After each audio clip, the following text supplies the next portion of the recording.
ഇത് മലയാളിയായ ഒരു വ്യക്തിയാണ്. ഇദ്ദേഹത്തിന്റെ പേര് ഷീജൻ സി നായർ എന്നാണ്.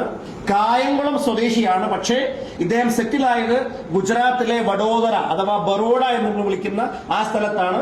വൈഫ് യമുന ഷീജൻ, പുള്ളിക്കാരൻ ഡൽഹി പബ്ലിക് സ്കൂളിലെ ഫിസിക്സിന്റെ ലെക്ചററാണ്. മക്കള് 2 പെൺകുട്ടികൾ. വൈഫിന്റെ പേര് യമുന ആയതുകൊണ്ട് മൂത്ത കുട്ടിയുടെ പേര് ഗംഗ എന്നാണ്. രണ്ടാമത്തെ കുട്ടിയുടെ പേര് എന്താണെന്ന് ഇതുവരെ ചോദിക്കാൻ പറ്റിയില്ല. കൊച്ചു എന്നാണ് ഞങ്ങളൊക്കെ വിളിക്കാറുള്ളത്. അങ്ങനെ പേര് വിളിച്ചത് കൊച്ചു എന്നാണ് വിളിക്കാറുള്ളത്. ഈ 2 കുട്ടികളിൽ മൂത്ത കുട്ടിയുടെ സ്വപ്നം എന്ന് പറഞ്ഞാൽ ഡോക്ടർ ആവുക എന്നായിരുന്നു. രണ്ടാമത്തെ കുട്ടി പറയുന്നത് ലണ്ടനിൽ പോയി ഹയർ എഡ്യൂക്കേഷൻ ചെയ്യണമെന്നാണ്.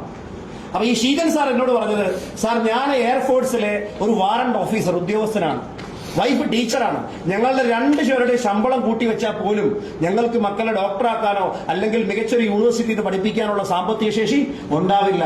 അതുകൊണ്ട് എന്റെ സ്വപ്നങ്ങൾ പൂർത്തിയാക്കാൻ എയർഫോഴ്സിലെ ജോലി റിസൈൻ ചെയ്ത് ഞാൻ മൈ ലൈഫ് സ്റ്റൈൽ ചെയ്യാൻ പോവുകയാണ്. അങ്ങനെ അദ്ദേഹം എന്നോടൊപ്പം അതിശക്തമായി മൈ ലൈഫ് സ്റ്റൈൽ ബിസിനസ് ചെയ്ത് 5 വർഷം കൊണ്ട് അദ്ദേഹം അതിശക്തമായ ഒരു ടീം പല സംസ്ഥാനങ്ങളിലും വളർത്തിയെടുത്തു. 2018 ഫെബ്രുവരി മാസം 18-ാം തീയതി കോഴിക്കോട് വെച്ചിരുന്ന ഭ്രമരൻ പ്രോഗ്രാം അദ്ദേഹം അറ്റൻഡ് ചെയ്തു. എന്നോടൊപ്പം എന്റെ കയ്യിൽ നിന്ന് തിരി വാങ്ങി അവിടെ തിരി കത്തിച്ചു. അവിടുന്ന് പോയി ജൂൺ മാസം തികച്ചില്ല, മരണം സംഭവിച്ചു പോയി, ആളൊന്നും ലോകത്തില്ല.